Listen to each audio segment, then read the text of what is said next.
Well, it is really, really lovely to be back here. It's a much fancier room than when I was last year, much greener. Very nice. Okay, so I'm going to talk about some work that some of which I've been doing for a long time and some which is totally new and a little undercooked, and I would love sort of feedback on how to improve it. So, feel free to stop me whenever and ask questions and give me suggestions. And I meant to have a pencil and stuff like that, but I didn't do that.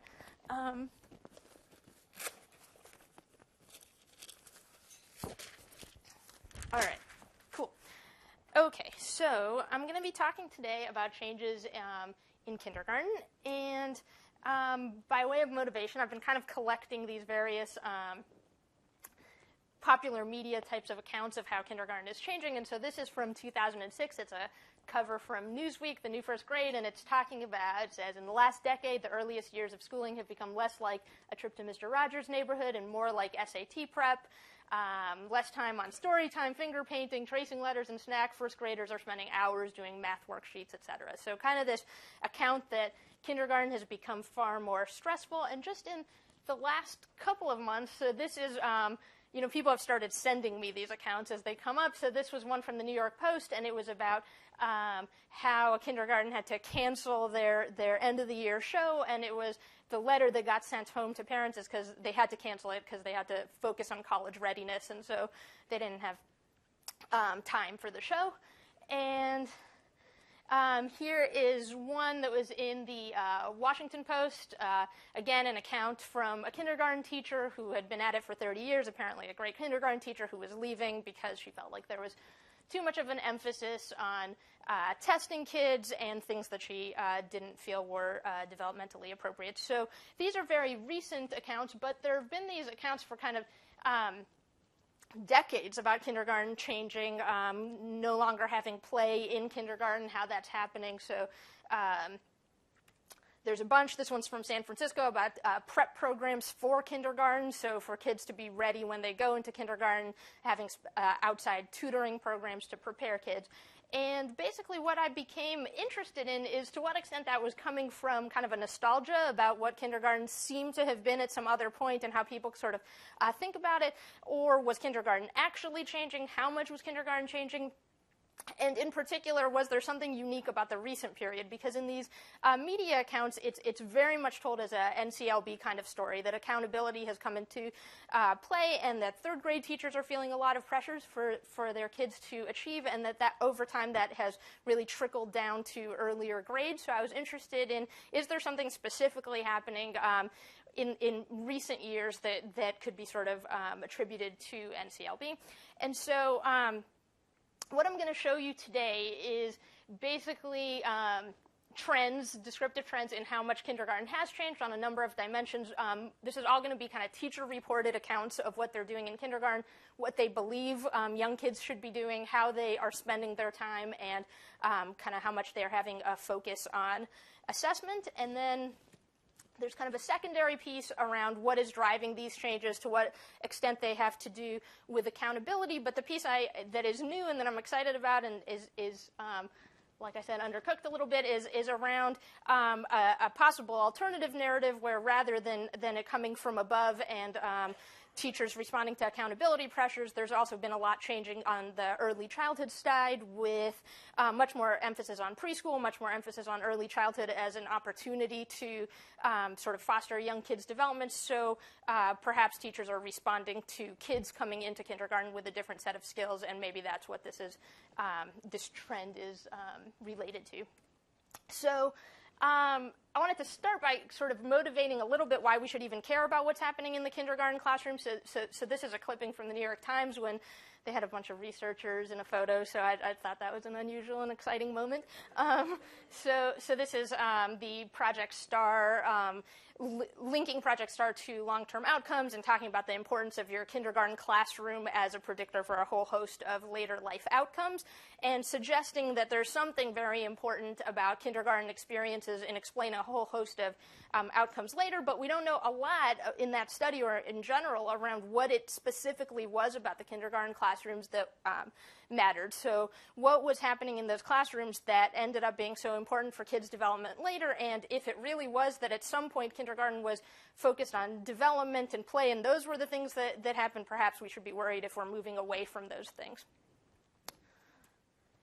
So what are the potential concerns? So usually when I talk about changes in kindergarten and the accounts of these kind of shifts away from play, the reaction is kind of one of sadness and a general sense that this is maybe bad for kids.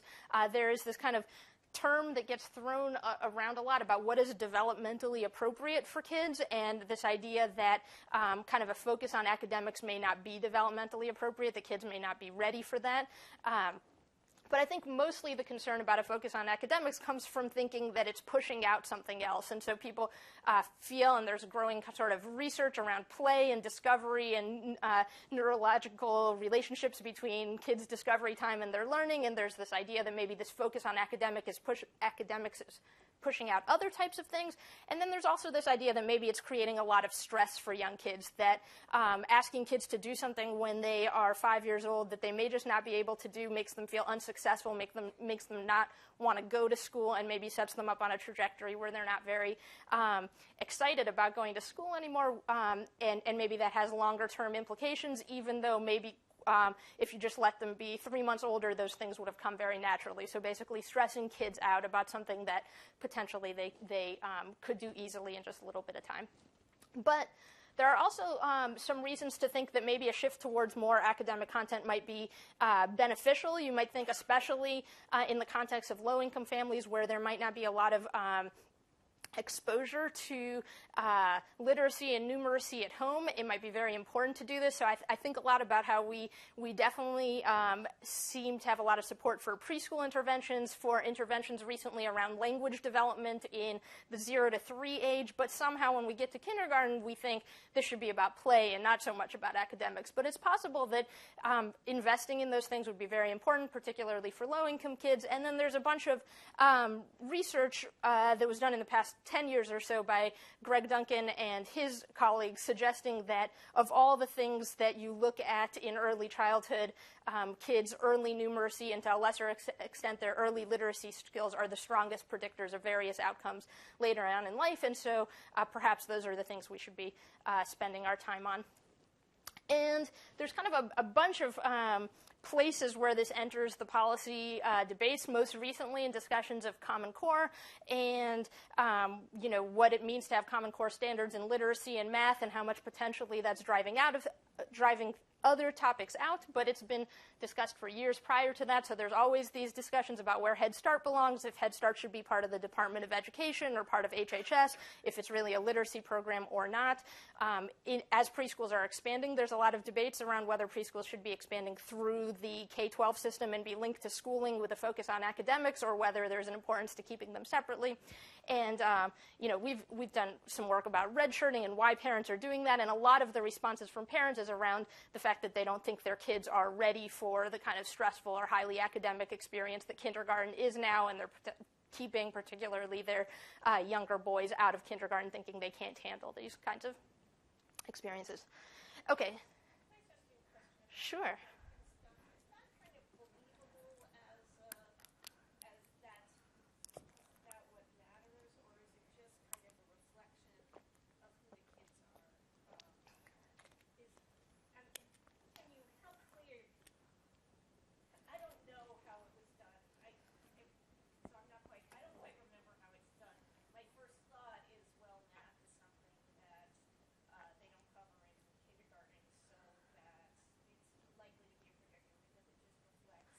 So, yeah, I think so. So they've tried to do it, a bunch of different ways, and I think the first sets of papers were really just kind of what are your math skills at K entry predicting 5th grade or 8th grade abilities, but they've also done kind of how much learning have you done in kindergarten in math versus how much learning have you done in literacy and all those kinds of things. It's still possible that, and shown that kids who learn more math early are the ones who are doing better later on. It's still possible that those kids who are learning more math have some sort of support systems at home that are facilitating that. I mean, I think they've basically been using large national data sets and throwing as much at it as possible, but they do kind of repeatedly get this finding that the math learning is more predictive of things, including your social skills as you know, a middle schooler, than your social skills as a young kid. So totally. Okay, so sort of to your point, how much do we know about this, around like how much do we know about what an early childhood classroom should look like and what should happen, and do we know that a focus on academics is detrimental or positive? I think basically we don't know very much. We don't have good evidence about what a kindergarten classroom or a preschool classroom should look like and how that's related to learning. And I think the kind of opinions about it really comes down to kind of like firmly held beliefs that people have about what is right for young kids to be doing. So this is a quote from Bob Pianta, the dean at UVA, and he's saying that basically social skills, communication, self-regulation skills are very important, just as important to later skills as whether you know the alphabet. So this was in response to the Common Core standards, and he was just raising this concern about perhaps we shouldn't be focusing, you know, what we decide to make into standards is what we're going to focus on, and perhaps this is going to drive out other things, and we should be focused on kids' social emotional skills as well. This is another one from Jim Heckman, and so obviously he's done all this work about the long-term effects of early childhood interventions, preschool, abecedarian, and why you see these these fade-out patterns in the cognitive benefits of these, but then long-term impact on a host of social skills. And the argument that he's sort of pushing forward is that the reason that's happening is that the benefits that come from preschool are really driven by benefits to social skills and abilities to collaborate and work together and interact with other people, not through the cognitive benefits. And so we should focus on those skills in designing classrooms. And the last one I have here is one from Greg about this research, and he wrote this kind of nice piece where he basically came in and said, you know, I really came into this research thinking it was going to be the social skills and believing that was what's going to be important, and I've sort of convinced myself from looking at these national data sets over and over again that perhaps that's not where we should be putting our energy, and that in particular for low-income kids we should be investing more in these academic skills. I think my take on it overall is that we don't know, and that it's an open question what we should be focusing on around those two skills, and the paper today doesn't really answer that question in any way. It just tries to lay out how dramatically these things have changed. And so as papers that I've worked on, it's kind of a different one, because usually there's just kind of small changes that you find, and you think about whether they're big enough to make a difference. And I'll show you that kind of everything that I'm going to show you is pretty substantial, huge changes that have happened over time. And the next step is obviously to think about, you know, given that the kindergarten experience seems to have changed pretty drastically over a relatively short period, it seems like a good opportunity to use that to see whether these changes make a difference for kids. Okay, so I'm going to show you a little clip to give you kind of an anecdotal sense. We do a program called Saxon Math, which takes about 30 to 40 minutes. Today we will need our math crayons again, but you also have to know left and right, top and bottom, and half. Color the top half of the circle green. Color the bottom half of the circle yellow. We also have another 30 to 40 minutes of Saxon phonics. Go to the letter box and circle all the lowercase b's that you can find. Boys and girls, how many b's did you circle? 7! Listen to the middle of 7. What did you hear? V. There's a V in the middle of 7. What is that a picture of? Violin. What's the first sound you hear in violin? What letter will you write? B. Circle the high frequency word that says said. Kindergarten is not what it used to be. With all the new programs and added curriculum, these kindergartners are expected to come out knowing a lot more than they had to even 5 years ago. When I started teaching kindergarten 19 years ago, we did kind of a letter a week and focused on the letter and its sound and how to write it, and kind of integrated all of our unit around that letter of the week. Very few math skills were even taught. They had to know up to 20, count to 20, recognize the numbers up to 20. Now it was do some patterning, some basic sorting and graphing. That was all that we really had to focus on. Kindergarten was 2.5 hours long. It's now a 3-hour a day, so that we can fit all that curriculum in. It has changed drastically, and actually, in the last 5 years, it has changed even more. As a first grade teacher, 20 years ago, I was really happy if the incoming first graders in August and September knew about half of their letters and could write their names and count and write the numbers to 10. And it's not just story time or playtime, which is what it was when I went to kindergarten. Kindergarten used to be much less academic and much more social. If they get all this extra help in kindergarten, then they're more successful in first and second and third, and they can read on grade level by the end of third grade. So there is no child left behind. We say no child left behind and no teacher left standing.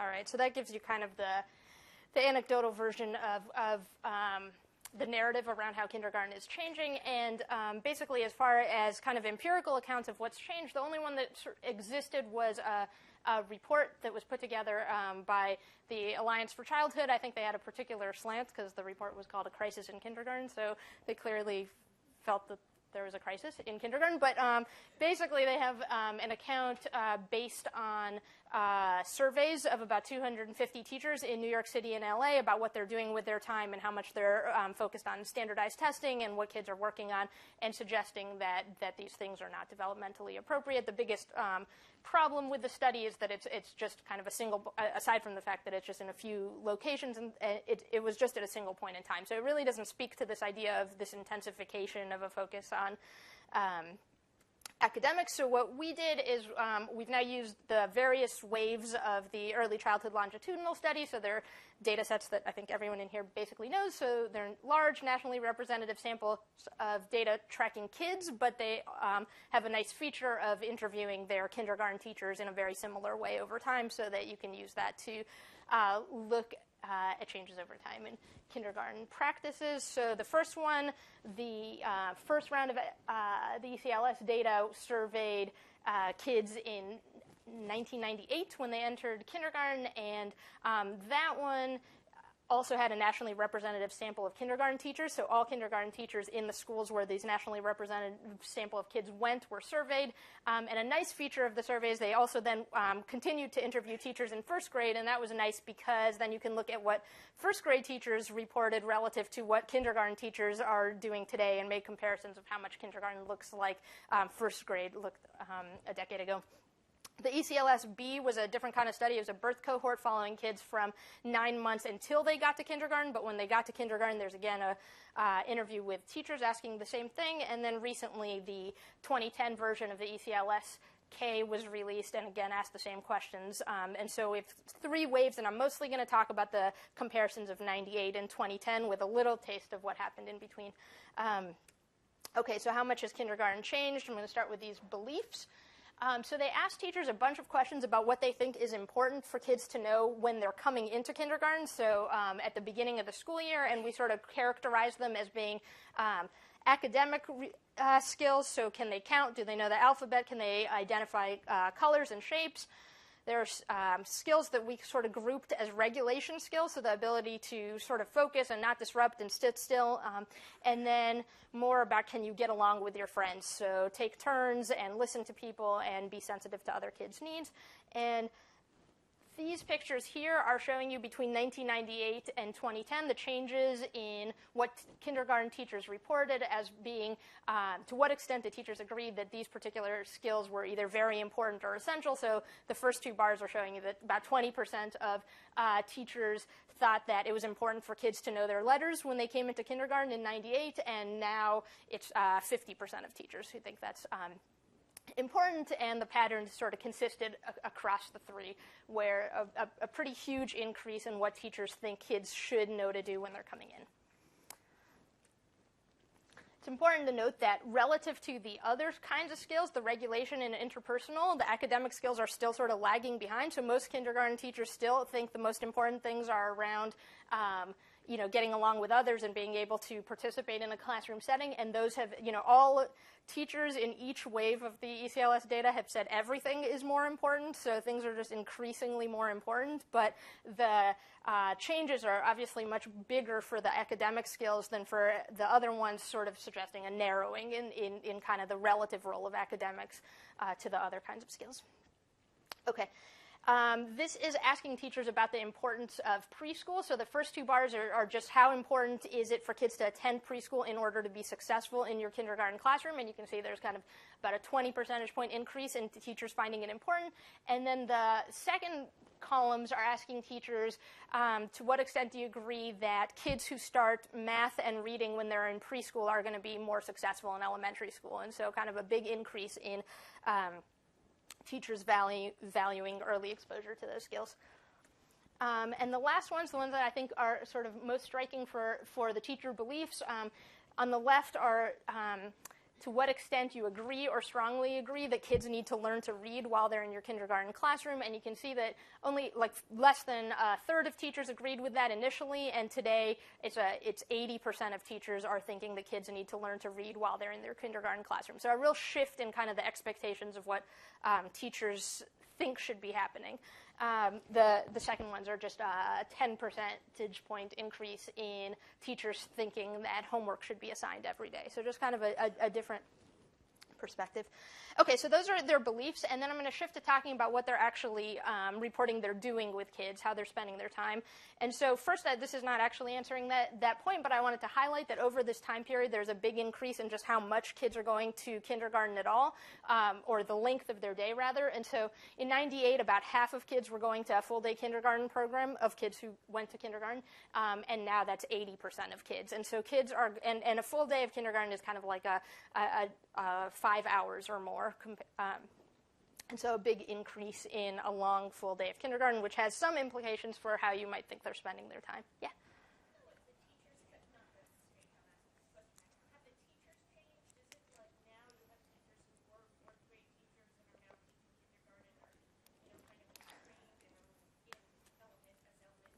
Not big changes at all. So that we have really detailed data about who the kindergarten teachers are, as far as how many years of experience they had, and also what kind of certification they have. Did they get a PK3 certification versus something else? And that has not changed a lot over this time period. So the teachers look relatively similar. There's some modest changes, but overall we would say it looks pretty surprisingly similar.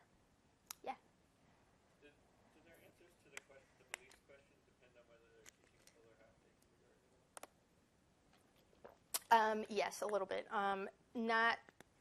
It's not the case that they fully explain the changes. So for the stuff that I'm going to show you later, we've broken all of these out by half or whole day kindergarten, and the patterns are largely the same, though full day kindergarten is a more academic place. It does seem that the second half of the full day in many cases is pretty much an extra literacy block, that they've added an afternoon of reading instruction. Yeah.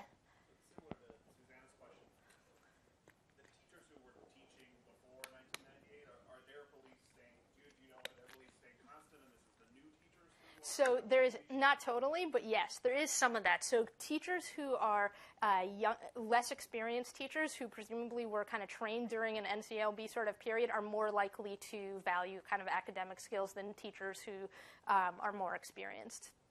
So I think that is right. Okay, so this is just the increase in full day kindergarten. Okay. So the first few things are about kind of the ways that teachers are teaching. So this is they ask teachers, how much time are you spending on class-selected activities, which, I don't have a real good measure of how much play is happening in these classrooms, but this is kids choosing their own activities and everyone doing their own thing. And you can see that over this time period, I guess this is a little counterintuitive. So there's an increase in the percentage of teachers that are saying they're doing very little child-directed instruction, and you can see that here I've broken it up by the half-day and full-day programs, and in both settings you see kind of this drop in directed activities, and this is sort of the reverse of this, asking the teacher how much time do you spend on whole class activities where you are teaching the whole group, and you can see that the teachers who reported more than 3 hours per day of doing that has gone up really substantially. From overall, it's from 16 to 32% of teachers, but in full day programs, there's kind of a really large experience. In half days, it would be hard to move that very much because their whole day is roughly 3 hours, so that would mean you've spent the entire day on whole class activities.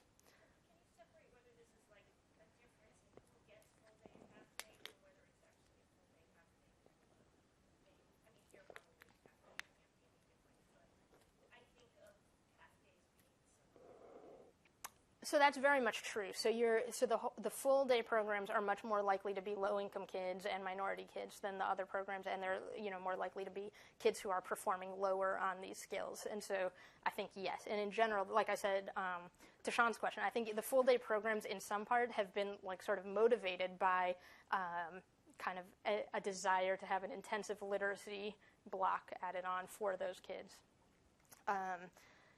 But it doesn't seem to be the case that half-day kindergarten is like a particularly playful place compared to full day. It just seems sort of a scaled-down version of the same. Okay, so these are some new items from the new Eccles data about how much you're using textbooks in kindergarten. And so these first bars over here are reading, and then these are math, and there are the blue bars are saying how likely is it that you're using these textbooks at least once a week, and the red ones are how likely is it that you're never using textbooks. And so you can see that they've sort of reversed. There's in both subject an increase in the likelihood that you're using these things at least once a week, or a drop in teachers saying they just don't use textbooks. So that's gone up, and then people talk a lot about worksheets, and the pattern is sort of similar there with an increase of those kinds of activities. Okay, so then I was interested in kind of what it is that they're actually learning in these classrooms, and there are a ton of items about the actual skills that they're focusing on. And basically, if you look at any of the reading skills, of which there's about 30 that they ask about and about 20 math types of skills, you can see that like any that you choose have increased. I think there's maybe one or two tasks totally that haven't increased in the likelihood that a teacher says, we do this task at least once a day. So read aloud, rhyme words, write, read stories. So basically, teachers on average are reporting a lot more of these literacy tasks, and interestingly, a lot more of the math tasks as well. So almost anything you ask them about, they say, we do that. They're more likely to say, we do that on a daily basis. But what we were interested in is that in 1998, there was a bunch of teachers could indicate, we don't do this task at all because it's basically too advanced, and they do this at a later grade. So I was interested in those skills that were characterized as too hard in 1998 and seeing how those changed. So for example, an ELA example would be composing and writing stories with a beginning, middle, and an end. And so half of teachers said in 98, we don't do that. That's something that would happen later. Or in math, this one makes me laugh. I don't know when I learned to do this. Writing math equations to solve word problems. So 60% of teachers said they did not do that in kindergarten classrooms. And so basically, we took all the tasks that at least a quarter of the teachers characterized that way and looked at what changed. And so in ELA, all these tasks, basically anything that was considered a hard task has really intensified. And so these are spelling means to what extent are you correcting kids when they use invented spelling and trying to tell them here is the right way to spell this word, which there's questions about whether that's the thing you should be doing or not, and you can see that that's increased a lot, the proportion that say they do that at least once a week, and then a drop in the ones that say never. And similarly, writing complete sentences, and the last one is what I read you before about writing whole stories with a beginning, middle, or end. And so just highlighting a much bigger focus on these kind of advanced tasks. In math, you see that, but it's less pronounced. So on some tasks, you definitely see that same pattern of kind of this pattern is really consistent with the literacy one. So place value, you see a big increase in how many teachers saying they're doing that on a daily basis or solving these math equations, but it's less consistent across all the different skills. So, for example, fractions, the percentage who said they never did that increased, and the percentage who said they do it at least once a week stayed the same. So in math, you see sort of a mixed story, but in ELA, pretty much everything has intensified in a rather sort of strong pattern. Then they have some items about science and social studies and what has happened in sort of other topics. And so this seems sort of consistent with a focus on literacy, perhaps at kind of the cost of other subjects. So this is just asking teachers, are you planning to cover this topic this year at all? And so, you can see this gigantic drop in the likelihood that you're going to be exposed to dinosaurs as a kindergartner, or any of the science topics. There's 15 of them. I think they all drop over this time period. Social studies looks kind of the same, but much more slight. And then there are kind of crude measures of time you're spending on music, on art, and on recess. And so both music and art, the likelihood that you're doing that on at least 3 or more times a week has dropped in half over this time period, so a pretty big drop in the likelihood you're doing that regularly. The new Eccles data is the first time there's kind of been comparable measures about recess, and that actually doesn't suggest that there's been a drop in recess. In fact, it seems like both the likelihood of having recess and the length of recess have actually increased over this time period. I think the length of recess has, so in both settings, you see recess staying about the same, but the length of recess is longer in full-day programs, and overall, this shift is largely driven by having more kids in school for full days. Okay, so then the last few I'm going to show you on these just changes are about assessment practices. And so the first ones are just about teachers' beliefs about how they think about evaluating kids in kindergarten. And so this is how important is it for you to think about kindergarten's ability relative to local, state, or professional standards. And this is the percentage of teachers that are saying this is very important. So you can see kind of a large increase in teachers thinking about state assessments for kids. It's also over this time period is when many of these state assessments were even introduced. There weren't a lot of kindergarten assessment tests prior. So this is consistent. And then there are a number of questions about how you compare kids. And I thought this was interesting because it was kind of aligned with the NCLB language. And so basically, the first one says, I hold the same standards for most children, but I make exceptions. And you can see that sort of stayed the same. But the other two are, I hold different standards for different children based on what I think they're capable of, or I hold the same standards for everyone. And you can see kind of an increase in the likelihood teachers are saying all kids should be held to the same standards. And finally, this one is just about how much you're doing standardized testing with kids. And basically, in 1998, they didn't ask kindergarten teachers this question because presumably they were not thinking that that was something that was happening in kindergarten. So what I'm comparing here, and this is mislabeled. So this is kindergarten in 2010 compared to first grade in 1999. So basically, how much are kindergarten teachers testing kids compared to first grade teachers a decade ago? And so basically, if you just focus on the bottom two rows, you can see that if you just look at how likely is it that you're going to be testing kids once a month or more, it's about 29% now and 9% in first grade in 1999. So basically just a huge increase in the likelihood that kids are getting assessed a lot at a young age. Okay.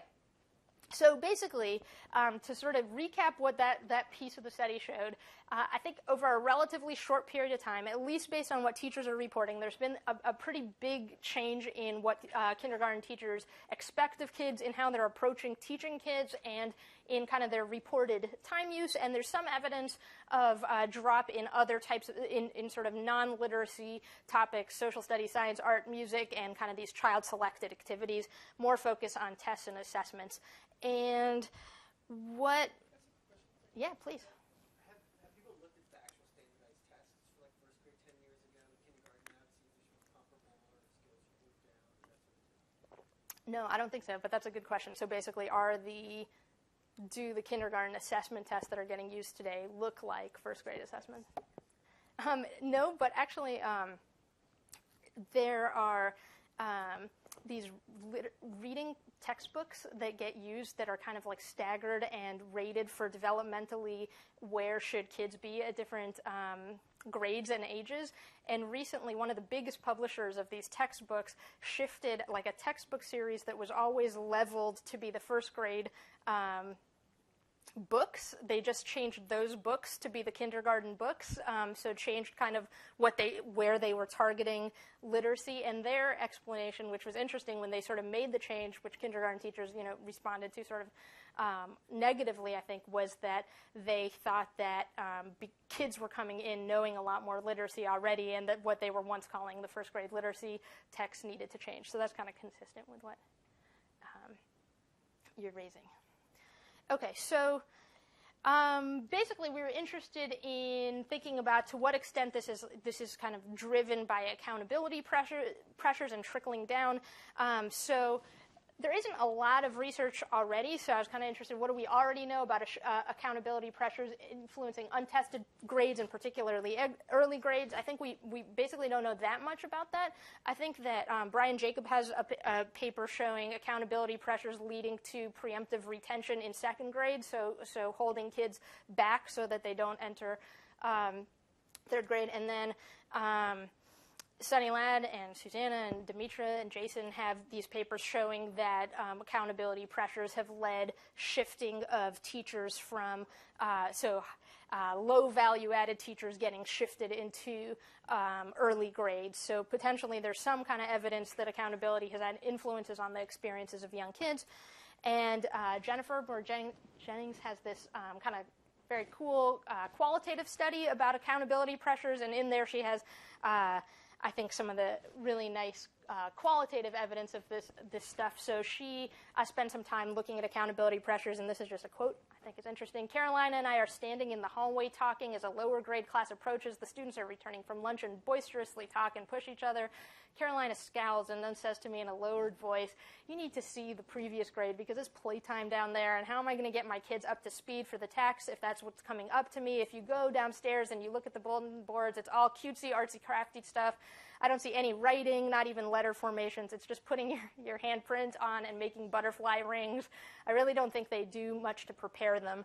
And then she also spent some time with the early childhood teachers, and they say, "We only have recess one day a week for 15 minutes. You can't be caught out there." I'm not sure what would happen. These people don't understand child development. I wonder if they ever went to college. Where are they getting their ideas? They think we shouldn't have recess because we should focus on academics. This year I said, forget it. There's no way I can teach these kids if they don't have a break, so I've been taking them out.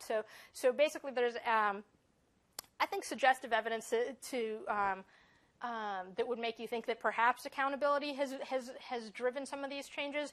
And we just did a couple of like totally descriptive things to see if the data is consistent with that pattern. So one thing I did was look at, on some of these teachers' beliefs, they did a study asking the same of a nationally representative sample of teachers in 1993, and so now we have 93 and 98 and 2006 and 2010, so it gives you an opportunity to see how these things have sort of changed over time, to see if it seems particularly pronounced in the NCLB period versus other periods.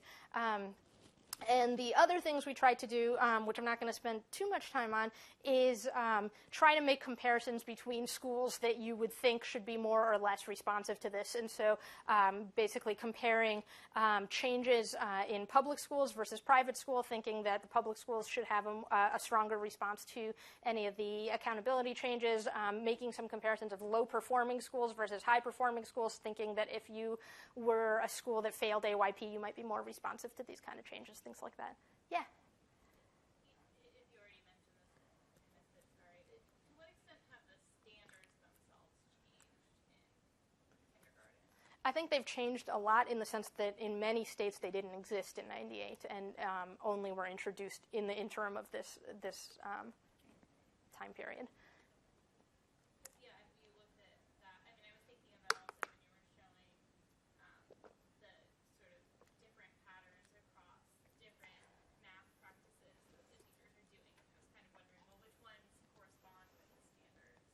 That's a good question. I mean, I think right now we've tried to map a little bit with Common Core how the Common Core standards look relative to these practices, but not so much over time and whether, this is just mapping onto states introducing standards that specifically require them to do that.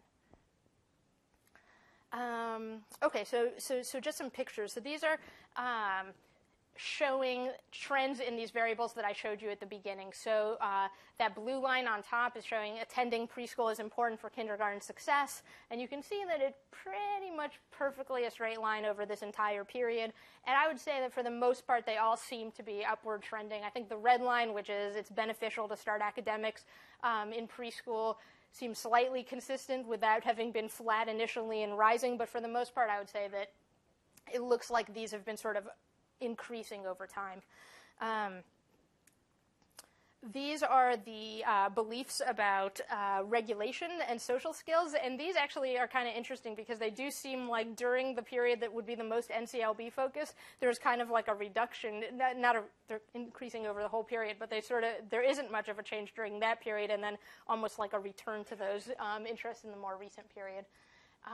But in some of the measures that, these I don't have for 4 years, I only have them for 3 years from the 3 waves of the Eccles data, but these are the same results I showed you before for science, but just adding the 2006 data back in, and you can see there's these really big drops in science between 98 and 2006, and then in 2010, it still is an overall big drop relative to 98, but it's kind of a bouncing back. And so across a bunch of the science measures, it seems like science has sort of, between 2006 and 2010, bounced back a little bit to the earlier rates. Does that make sense? Yeah. On the previous slide, could you look at places that had accountability prior to NCLB and see if it was separate and different for those? So I've totally tried to do sort of a Tom D, like early versus late implementers, but it's really hard with the timing of the data to get it right, because basically it would be better if I had data like from 2001 as a starting point than in 98, because there's a bunch that happened right in those early years of between 98 and 2001 is where I'd mostly get it. There's not, so basically a few states added their accountability systems in that interim between 98 and 2001. And the other thing is, you wouldn't think it would happen as fast as it would for the stuff that you've done, in the sense that you wouldn't think that the accountability system would go in and kindergarten would change right away. You would think that the accountability system would go in and 2, 3, 4 years later, kindergarten would respond to that, because you kind of think, you get that accountability and you would focus on 3rd and 4th grade, and only when there was really bite in that, there would be kind of a focus on changing the earlier grades. So the timing hasn't been great, but to answer your question more directly, we have tried, and we don't really see differences by when accountability was introduced. But I think it's setting us up a little bit, because I think there probably isn't enough years to do that. Okay, so this is science and social studies, and that's again consistent of this idea that, like, while we see a little bit of a drop 98 to 2010, it actually seems like in this sort of very short period from 2006 to 2010, there's actually been kind of a bouncing back of these skills. So overall, I'd say there's mixed evidence. It doesn't look like I don't know exactly what the pictures should have looked like if it was an NCLB story, but it seems relatively consistent with an overall increase over time. We have an almost kindergartner who's going to give us some more feedback on what's really going on. Yeah, exactly. It's just worksheets.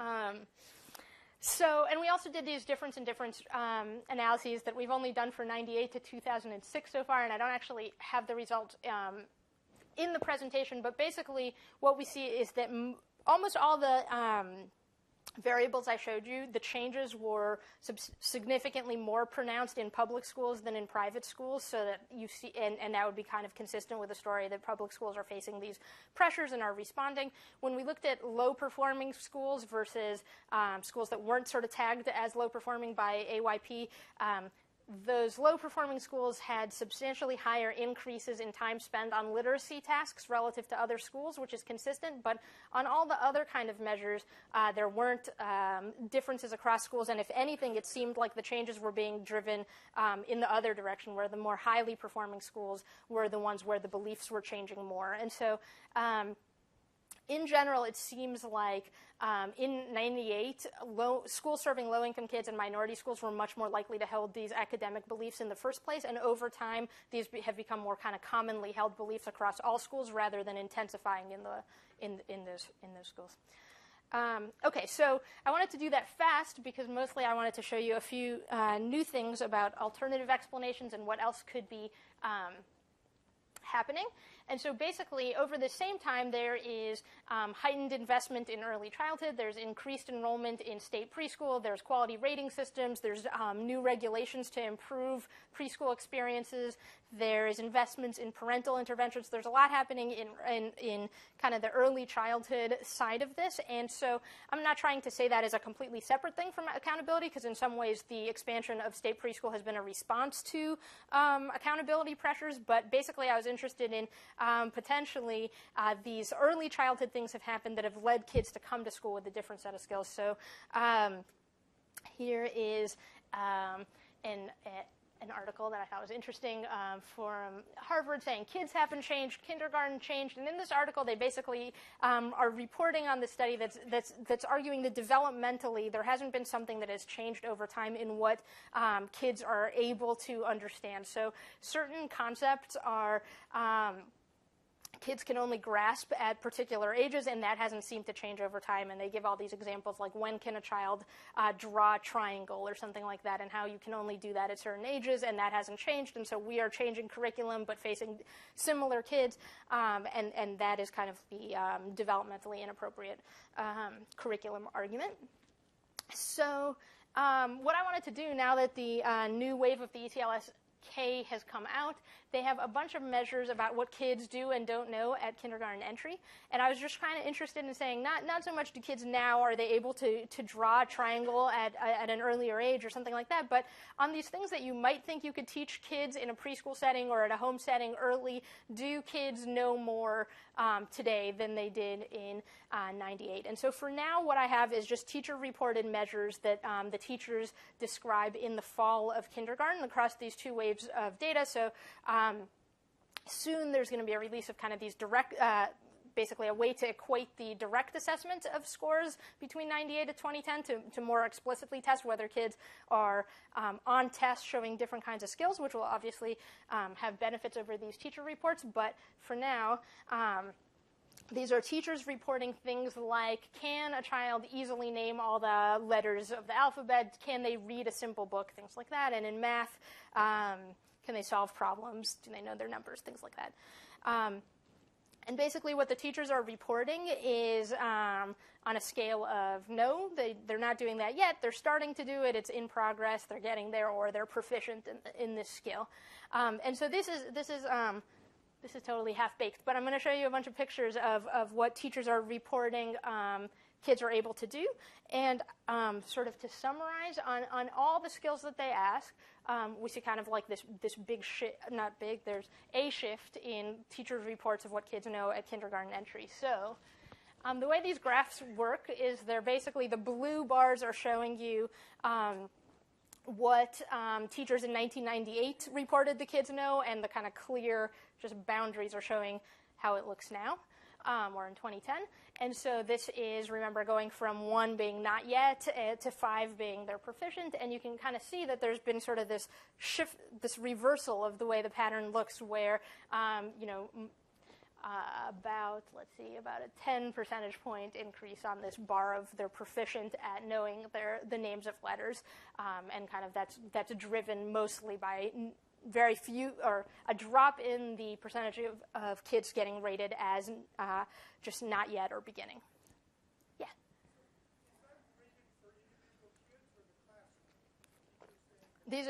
This is for each kid in the classroom. There are also, I don't have them here, but there are also some measures of overall how would you rate this classroom on some literacy measures and some behavioral measures, and the literacy measures for the whole classroom kind of look this way too, but the ones I'm showing you now is just at the student level. Okay, so this is the prettiest graph, which is why I've chosen it first. The other ones are not quite as pronounced, but I'll show you a few. But before that, there's some really interesting patterns with these and how these look across groups and where the changes are coming from. So you can see that, for first, if you just look at kind of the blue patterns, that's how things looked in 98, and you can see that, for Hispanic kids, it's a pretty sharp, really, you see far more kids that are in the not yet category at kindergarten entry. For white kids, not as much. Black kids are in the middle between those two groups. And you can see that basically over this time period, this has become much more even. So if you think these are a measure of something worth knowing, which we could actually, I haven't done this too much, but maybe Sean, to what extent these measures are correlated in the old Eccles K between the kindergarten scores and like 5th or 8th grade skills, I'm not sure. So I should look to see how much these are measuring something that is predictive of what kids actually know later. But to the extent that they are, it seems like kind of a equalizing of what kids know at school entry. And these are kind of along the same lines. So this is by SES quintiles. How are teachers responding to this question? And so, again, you see in the lowest quintile, there's really kind of a substantial drop of kids being in that very low not yet category, even though there are increases for all groups. Yeah?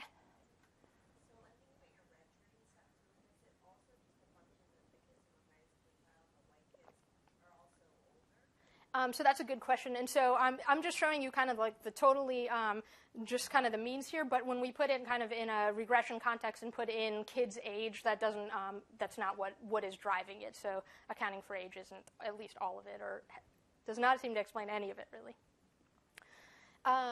Okay, so I'm just going to sort of fly through these. But this is just to sort of highlight that these patterns are happening for all sorts of skills. So obviously you think of being able to name all your letters and your your lowercase letters as being something that would be relatively easy for a kid to learn with relatively modest effort. So I was interested in, does this vary by kind of what the task is and how hard or not hard it is? So this is reading simple books, and you see again this shifting towards higher skills, and it's pretty consistent. This is demonstrating early writing behaviors. I'm sorry that the titles are jumping from top to bottom here. Understanding conventions of print. And so really across a whole bunch of skills, it seems like kids know more. And interestingly to me, it seems also consistent around math concepts. So I would have thought that some of the math concepts would have gotten less play, especially considering there seems to be this real emphasis on literacy and a knowledge of how to get those gains. But in math, you also see this kind of shifting across groups. So relative quantities, simple graphs, et cetera. And so really all of them, there's 14 of them, and across all you see these kind of measures. And so then we sort of made an index of all of these together to try to see, if we group them together, can we sort of explain what's happening. And basically these are showing you what happens when we sort of put them in a regression framework and put age and some basic demographics in. And, we thought over this time period, there's also a lot of an increase in English language learners and immigrants. That could be, worth including region, urbanicity. And basically, you can see that nothing changes these patterns really at all. So it's from 0 to 1. It's basically taking all the measures and looking at the likelihood that you are at a 4 or a 5. So either proficient or I think intermediate is the category below that, and then seeing kind of the likelihood you're in that category on an index of all of them, and separate it out for reading and math. So all of those seem to sort of hold up, and controlling for these things seems to make basically no difference. And then what we did was to say, and how much does this differ across race or SES? Is it driven by particular groups? And let's see if I can, oh yeah. Okay, so basically these are just adding interactions between the indicator variable for being in the 2010 wave and race, and then doing it for SES. And so you can see that you see particularly larger increases for Black and Hispanic kids. We see pretty much nothing on the SES, and it doesn't seem to be driven by changes in SES.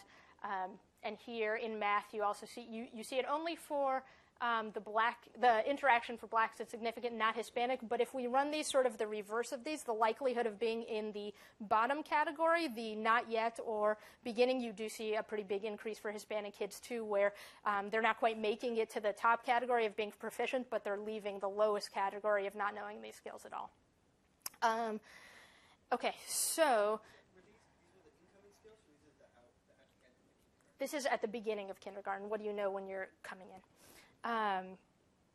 But we've also run these at the end of kindergarten because the teachers assess all of this at the end too. And what I was interested in is it that basically these are really easy things to teach, or that this basic skill is kind of easy, and that if you looked at the end of the year, they kind of would have looked the same as in 1998. But the pattern's actually pretty much exactly the same at the end of the school year too, where teachers are just rating kids as knowing about the same or higher in 2010 than in 98, both in the fall and in the spring. Okay, so then we oh, sorry, yes.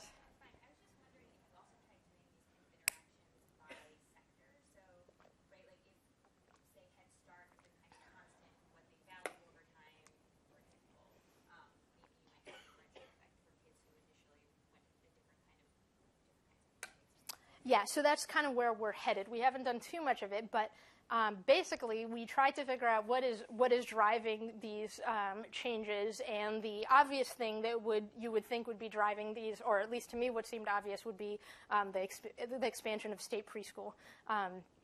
That there's more access to preschool, and therefore kids are coming in knowing these. And this is getting into like totally the land of things we are currently working on, and I'm presenting prematurely, but basically what we're trying to do is take the data and look at communities that have invested more or less in early childhood and see if the patterns are driven in those communities. But what we've done so far is look at some pretty crude things that are easy in the data to look at. So these are just the overall means of things like, did the child attend formal care? And what's really interesting is that between 98 and 2010, there's basically no change in the likelihood in the Eccles data that you're seeing a child attend formal care, and that's totally consistent with what you would see in the CPS data too. It's striking because we've been talking a lot about the expansion of state preschool, and there's definitely an increase in that, but it seems to be basically moving kids from going to a child care center to going to a state preschool program. So formal care has been pretty stable. Only a slight increase in the number of hours kids are going to care. You see some increase in the likelihood that you are going to kindergarten and you went to pre-K in the same building that you went to kindergarten in, which was our effort at trying to get it. You went to state preschool because we don't have a really good measure of that, but they're likely to be in the same building if you do. So there's some increase there, and there's a bigger increase, about 14 percentage points, in the likelihood that your kindergarten offered a preschool program. And so there's some kind of evidence that things are moving there. These are parents' reported beliefs that they ask across waves, and so this is how important is it that kids, these are kind of identical to the items they ask the kindergarten teachers, so for how important for kindergarten entry, how important is it that your child knows letters by the time they enter kindergarten, and you see there's a pretty large increase in parents thinking that's very important or essential.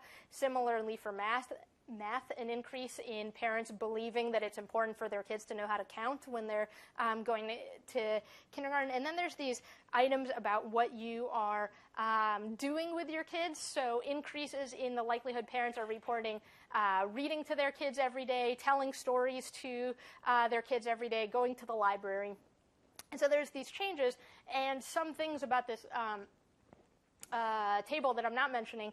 So they ask about a whole bunch of parental beliefs, and so they ask about these kind of how important is it that they know to get along well with other kids and all these kinds of things. And really, parents' beliefs have stayed relatively stable over this time, except these two items that are very specifically focused on academics. Parents basically believe the same stuff, except kids should know to count and they should know their letters.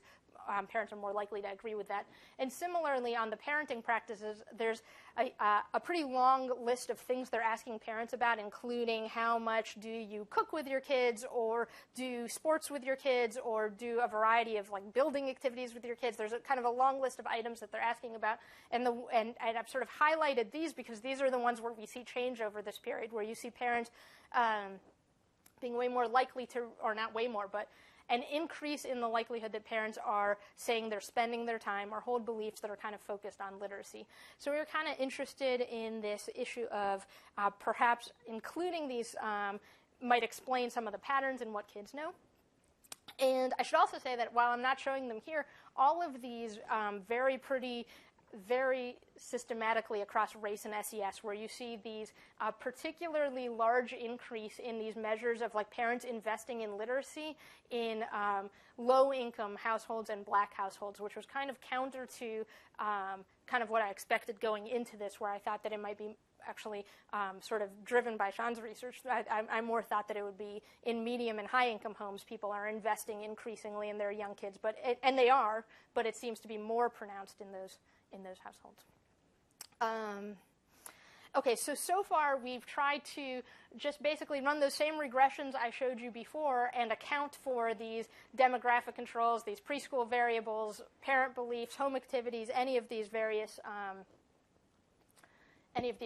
measures. And basically, as you can see, nothing really changes about these models. We do a relatively bad job explaining anything about why it is that kids are coming into kindergarten with different skills. The one that sort of gets the most play is here, which is the parent beliefs, and that's the only kind of column where things seem to change at all, but relatively slightly. And so far, we haven't done a great job of, we've sort of shown that some beliefs and behaviors have changed, and we've sort of shown that what kids know seems to be changing, at least as far as what teachers are reporting, but they don't seem to be explaining each other very well, if that makes sense. And so that's roughly where we are, where I'd say, what I think we've basically shown so far is that there have been these big changes over time, at least as far as what teachers are reporting they value and they do in kindergarten. And what we're trying to do sort of moving forward is, one, understand to what extent this has mattered for anything. So like I said at the beginning, like ultimately the goal would be to understand, is there a way to be teaching in early childhood that is more beneficial for kids? And do children today learn more in kindergarten than children before? Do they lose out on anything? Do you see kind of drops in other kind of measures of their, happiness or engagement in school or their behavioral patterns? I should say that in all those models that I showed you about the kind of increase in what teachers are reporting kids know on reading and math, teachers aren't reporting that kids have different behaviors than they did before. So they're not reporting on any of the social skills. There's also similar measures across time, and there doesn't seem to be a change in how teachers are rating kids' social skills over time. Yeah? Is there a change at all in the predictive ability of their ratings in the fall and the ratings in the Say that again.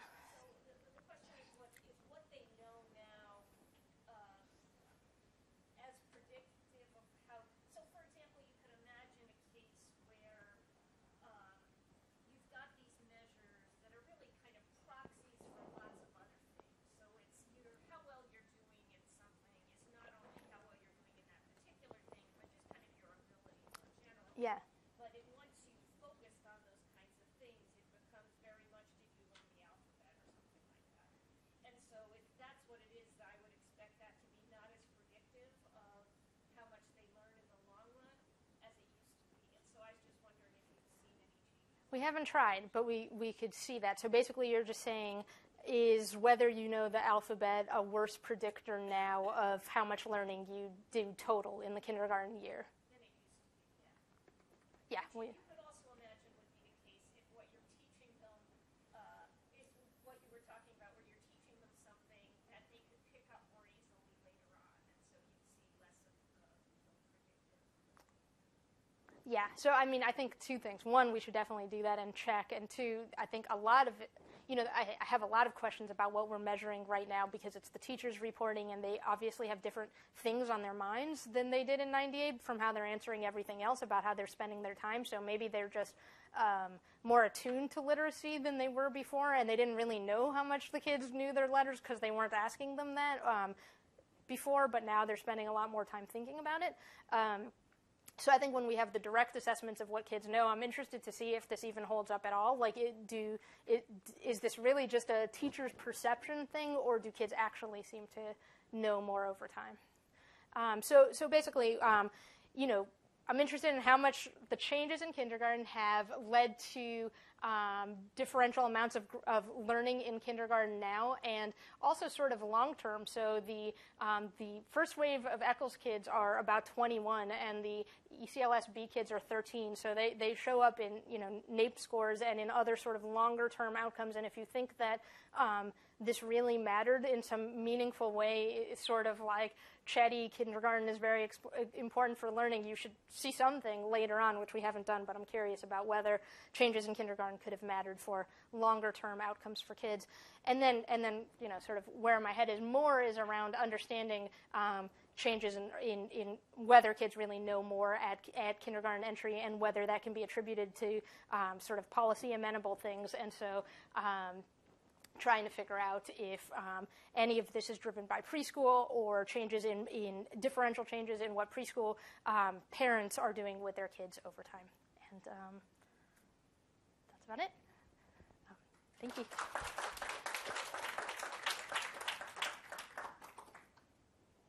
Yeah.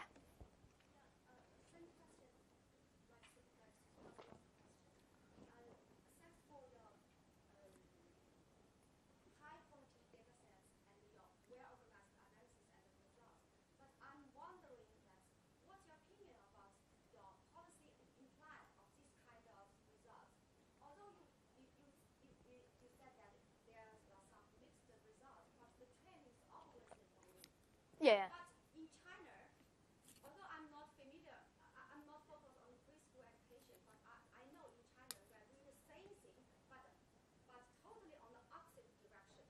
Because with some post-effective results, research, we found that the more formal teaching in kindergarten, the less interested for their future learning, and the worse total achievement in their long-term achievement. So in the brand new education guide for the Chinese kindergarten education guide, we add more social contents in the guide, but delete so many academic ones. Yeah. So I'm wondering what's your opinion about the policy implied? That's a good question. So that's also really interesting about China. I think that in general, I think that I don't know. I don't think we have good evidence about what the impacts are. But when I talk to people who know a lot more than me about kind of learning in early childhood contexts, I think that basically my takeaway from this is that a lot of these things are probably the result of teachers feeling panicked about how to teach things and trying to do things very quickly to teach kids skills that they will need in later grades. And I think there is a lot of stress, and that's probably not transforming into something that's very engaging or effective for young kids. But on the other hand, I don't think that's about sort of play versus academics. I think that's about kind of like, so the things that seem troubling are if you are narrowing the curriculum and pushing out other subjects that kids like, and that kids are good sort of entry points for kids to learn. You know, you can learn a lot of literacy through science, and so that elimination, it seems problematic, and music and art and those kinds of things. And I think also focus on maybe the textbooks and the worksheet seems like probably not how most people envision their young children learning. But I think that gets transformed into like kind of a debate around academics versus play, and it doesn't need to be that. That doesn't need to be kind of the trade-off. You could probably do a lot of the same kind of learning goals in a way that was sort of thoughtful and not driven by something that kids might find stressful and unengaging. So I think that a lot of times this is sort of framed as just being about play getting pushed out, and I think that at least my sense is that you can do pretty playful, engaging things where kids are learning, especially math. You know, you can do a lot of things that give kids conceptual math skills without it being a particularly kind of didactic or teacher-driven form of instruction. So kind of, you know, finding a middle ground between them. That may be a cop-out of an answer, but yeah. Did you have other questions? Sean? So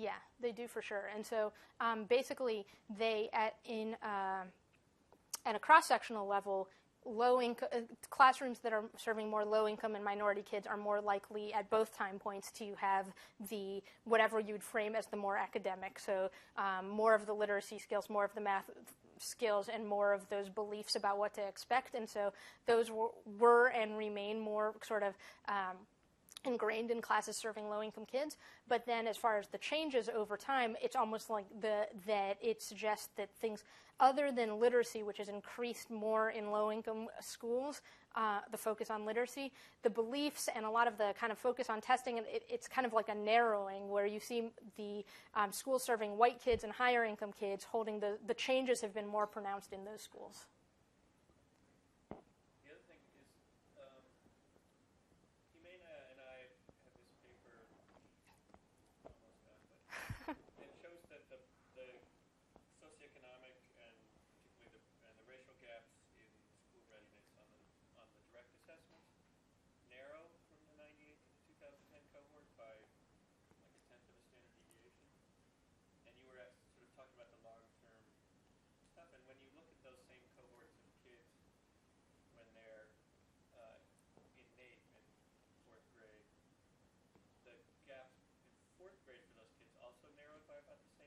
Yeah. It looks like whatever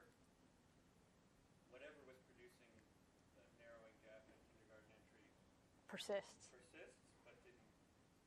but whatever schools were doing in between them maybe hasn't changed a whole lot. So I don't know if that's quite the same long-term issue as levels, because we don't know that yet.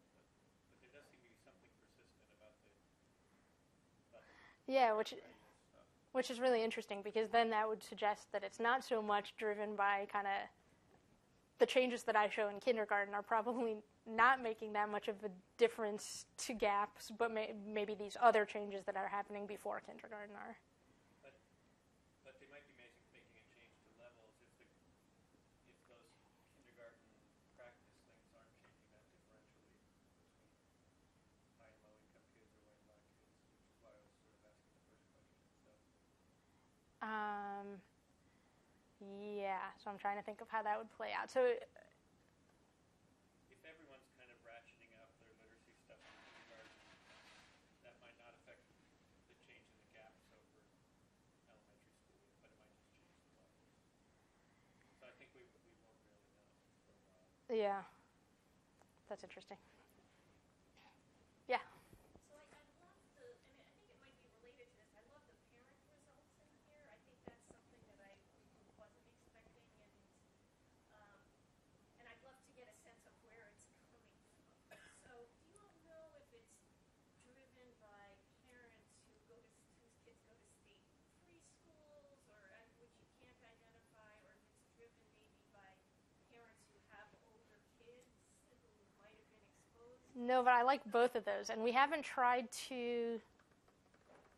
So all we've done so far is tried to say, demographically, are some groups getting bigger changes in these beliefs, and you do see differences, but we haven't tried to predict it based on, have they had access to preschool, and siblings we could do too, but it would be very, I'm really interested in a couple of, I know Liz Cascio was recently here, and she has some results that are suggesting in Oklahoma and Georgia that the introduction of universal preschool changed some of how parents are interacting with their kids, and that would be consistent with that kind of a story where maybe going to preschool leads parents to have different beliefs about what kids need to know, which would be very neat. But I think those parenting changes are also just part of a really long-term trend towards thinking of children as more cognitive, socio-emotional beings than just sort of physical beings. Like there's this Julia Wrigley article about images of childhood over the 20th century, and there's this really clear shift in sort of thinking of children as just something you have to kind of feed and keep healthy, to having